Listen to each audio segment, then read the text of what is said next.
L'armée est une nation dans la nation, c'est un vice de nos temps. Faure Gnassingbé B a fait de l'armée, le socle de son pouvoir, une république à part entière. N'ayant jamais bénéficié de légitimité auprès des populations, il s'est tourné vers l'armée dont il est aux petits soins au fin d'être en retour dans ses bonnes grâces et s'assurer la présidence à vie.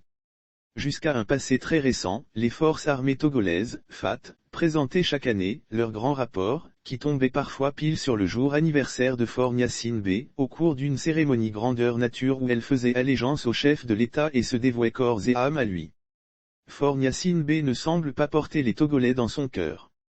Ces derniers aussi le savaient le lui rendre fort bien en le sanctionnant durement chaque fois que l'occasion leur est offerte. Depuis 2005 où le fils a décidé, à la suite d'un tour de passe-passe constitutionnel, de prendre la place de son père sur le trône, les Togolais se sont massivement mobilisés pour faire barrage à la dynastisation de la République. Le verdict de la consultation électorale aurait pu lui donner une crise d'AVC si justement l'armée n'avait pas été instrumentalisée pour l'imposer dans la ruine et le sang à la tête du pays. Selon la mission d'établissement des faits des Nations Unies, plus de 500 Togolais avaient été tués pour permettre au fils de devenir président de la République.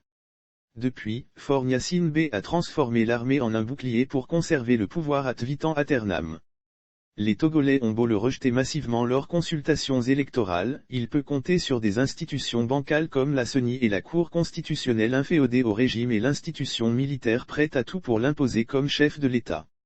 C'est le même scénario auquel on assiste depuis son avènement au pouvoir il y a 16 ans. Le chef de l'État continuerait de gaver l'armée telle une oie. Après la loi de programmation militaire qui consacre 722 milliards de FCFA au renforcement des équipements de ses forces armées dans un contexte de crise sanitaire et de vie chère, ce qui a fait énormément grincer des dents, on apprend que Faure Gnassingbé aurait officieusement et en toute discrétion augmenté le salaire de quelques corps de l'armée. On parle notamment des forces spéciales du groupement d'intervention légère antiterroriste, GILA, et des éléments de la compagnie de sécurité présidentielle qui auraient bénéficié des gratifications.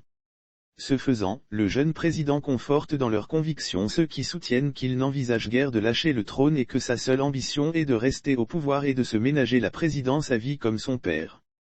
Quand on sait que seule l'armée peut lui assurer cette ambition nourrie, on comprend aisément l'extraordinaire générosité dont il fait preuve à l'égard de certains hommes en tenue. Mais, cette politique à géométrie variable peut avoir son revers et susciter du mécontentement au sein des autres corps et surtout de l'écrasante majorité de la population écrasée par la vie chère et toutes sortes de taxes. La République togolaise est une et indivisible, dispose la Constitution togolaise. En clair, le Togo est notre propriété collective et n'est pas l'apanage d'une personne ou d'aucun clan et ceux qui ont en charge la conduite des affaires publiques doivent s'atteler à traiter tous les citoyens sur un pied d'égalité pour en faire le ciment d'une société de prospérité partagée.